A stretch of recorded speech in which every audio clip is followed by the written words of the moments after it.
യഥാർത്ഥ charisma R ഫാനാണോ? ഞാനൊരു യഥാർത്ഥ കരിസ്മ ആർ ഫാനാണ്. പക്ഷെ ഒരു കരിസ്മ ആർ ഇരുന്ന് നശിക്കുന്നുണ്ടോ? രണ്ടര വർഷം ഇവിടെ നിർത്തി വെച്ചിട്ടെന്നാണ് എനിക്ക് തോന്നുന്നത് ഏകദേശം. 90s കിഡ്സിനെല്ലാം കരിസ്മ എന്ന് പറയുന്നത് വലിയൊരു കരിസ്മാറ്റിക് ആയിട്ടുള്ള ഒരു അനുഭവമാണ്. അച്ചുവിന്റെ അമ്മ എന്ന് പറയുന്ന ഉർവശി ചേച്ചിയുടെ ഒരു പടത്തില് നരയൻ ഒരു മഞ്ഞ വണ്ടി ആദ്യമായിട്ട് എടുത്തോണ്ട് വന്നു. അന്ന് നമ്മളെ കയ്യിലൊക്കെ ബോക്സർ, കാലിബർ പോലത്തെ വണ്ടികൾ മാത്രമേ കാണാൻ പോലും ഉള്ളൂ നമ്മളെ നേരത്തെ. അന്ന് കരിസ്മ ഉണ്ടാക്കിയ ഒന്നും ഇപ്പോഴത്തെ ഒരു വണ്ടി ഉണ്ടാക്കിയിട്ടില്ല. ഇന്ന് വരെ ഒരു വണ്ടി ഉണ്ടാക്കിയിട്ടില്ല.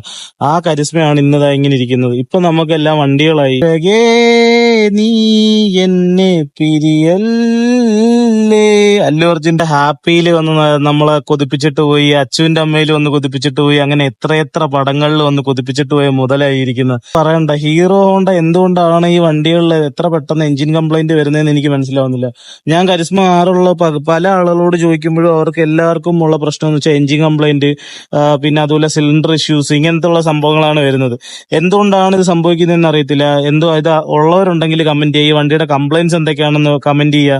ഇതിന്റെ കിറ്റുകളൊന്നും ഇപ്പൊ കിട്ടുന്നില്ല എന്നാണ് പറയുന്നത്. ആർക്കെങ്കിലും ഒക്കെ കിറ്റുകൾ എന്തെങ്കിലും ആവശ്യം ഉണ്ടെങ്കിൽ എവിടെ കിട്ടുമെന്ന് അറിയാവുന്നവർ താഴെ കമന്റ് ചെയ്യുക. ബൈ.